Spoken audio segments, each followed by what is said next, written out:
This isn't my first stand-up show, this is my 3,422nd. And not so many that I'm a people's comedian now. You know, I do things that appeal to the masses.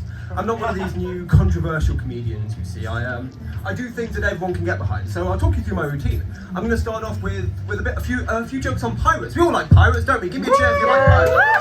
They're sick, aren't they?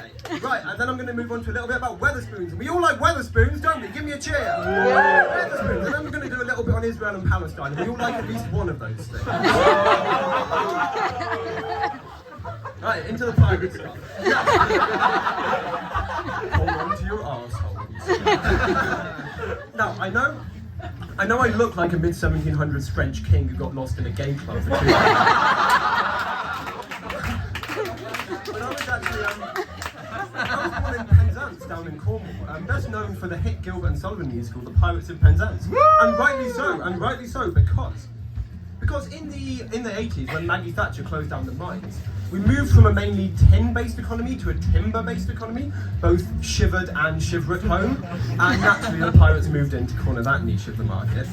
And so this was a problem though. Being an observational comedian, I had to adapt my routine to the pirates.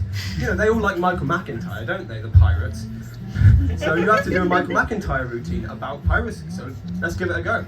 You know what it's like, the pirates, don't you? You go down to Sainsbury's, you're standing outside Sainsbury's pillaging, aren't they, the pirates? You're keel hauling the elderly for their pension. A pension which, as we all know, after Brexit is now issued in doubloons and haddock. Always catcalling you as well, aren't they, the pirates? Shouting about your booty. You know, I had one chase me down the other week, but I actually made it across a cattle grid, and they've all got peg legs, so they couldn't follow me. So, cattle grid jokes, that's a joke for those of you in the audience from outside London, both of you. No, it's a real problem, the pirates, isn't it? And it's a real problem late at night as well. You see, when you're walking around in Penzance, you know, they're always writing big X's in the middle of major junctions. You know, back in Penzance on the street, you used to have kids who played like noughts and crosses with chalk on the pavement. You couldn't do that anymore. Got potholes everywhere. The problem is as well, at night in Penzance, they're always standing on street corners menacing you. Although one advantage is, in London, you'd used to, you'd send your kid out at night with, pepper spray and like a location tracker. In Penzance, just send them out with some woodworm. Peg leg jokes. It was really bad actually, I was being chased down by a pirate outside the Tesco one time, and I thought, you know what, I can't go through this, I can't let these guys keep doing this. So I turned around, tripped him up by his peg leg, and he fell over, and he was lying on the floor, and I said to him, you know mate, all this pillaging, all this plundering, it's not alright, and honestly, he didn't have a leg to stand on. I'm glad you guys like peg leg jokes, I've got about 35 more of them. Although some of them are a bit wooden. Yeah, fuck you. No, it is a problem, and my main problem with it is, in British culture, pirates are everywhere, aren't they? Big bloke, massive beard, black beard type, terrible dental problem. And this is my problem with it. These weren't good people. These were basically murderous, seafaring rapists who made a living out of ruining the lives of ordinary working people and robbing them blind. And these aren't the kinds of people that we should be putting on murals. No, they should be somewhere where they belong, like running a bank or the MOD. Although it's the main industry in my town, I was never cut out for that kind of lifestyle. Scurvy wouldn't suit me. No, instead I got a job at Tim Martin's Emporium of underage drinkers and day drinking racists, affectionately known as Wetherspoons. I work in the kitchen. Sorry. We all know what we've all eaten Wetherspoons food, right? You know what the kitchen in Wetherspoons looks like. So after me, 3, 2, 1, microwave! It's microwaves. And in the kitchen at Wetherspoons, there are 3 very distinct roles, and I'd like to talk you through them now. The first role, that's where you start off with.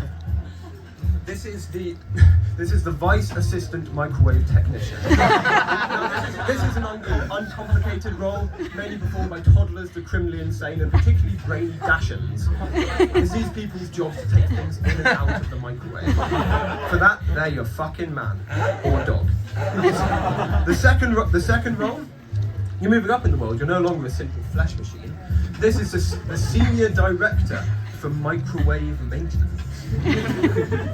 This person's job to set the dial on the microwave. Now I know you may laugh, but it's a serious job. If it's 1 millimeter in the wrong place, the food might become edible. And right at the top of the Duce, El Presidente, El Duce, the big boss. The Senior Executive Director for Microwave Maintenance and Procurement. Now, you may not always see this man, but fuck me, you'll miss him if he's gone. It's his job to go and replace the microwave when the old one breaks. But no, you know, I really did have to get that job, you see.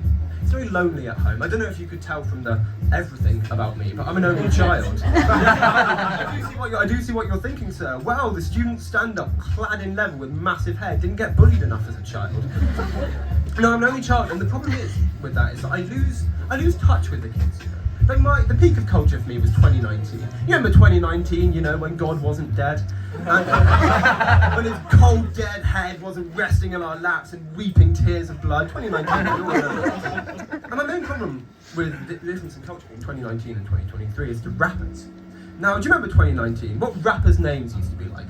Every word had a clear grammatical function. Run the jewels, you've got a clear imperative there. Tyler the Creator, name and statement of employment.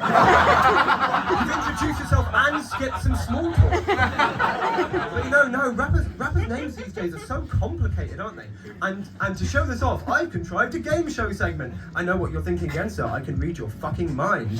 Wow, the student stand-up's going to do a contrived game show. I wonder if there'll be some ambiguity in the answers for comic effect. There will be actually, so fuck off. Okay, I'd like to start you off with the first round. This is a game called Is It a Rapper or a Model of Fax Machine? Okay. Grimigan, all caps, that's Grmigan. Hands up for rapper. Hands up for fax machine. Incorrect, he's a rapper. He's a funk producer from Minnesota, wherever the fuck that is. Okay, moving on. The brother 8360p. Hands up for rapper. Rapper. Hands up for fax machine. I'm afraid that's a fax machine, sir. It was built in it's from the 90s and weighs 12 kilograms, just like Kate Moss. I ran that joke past my dad earlier. He was alive in the 90s and he says it's all right.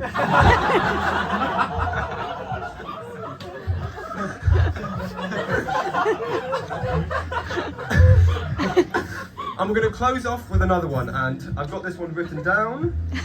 Okay. ZWE1HVNDXR. Hands up for rapper. Hands up for fax machine. I'm so sorry, sir. Yes, this was a rapper. Although it does sound like the noise Mark Zuckerberg makes when he ejaculates. No. Oh, you know, I've come to the end of my set now, you know. Well, I've done the pirate bit, I've done the Weatherspoons bit. There was one other thing I was meant to do.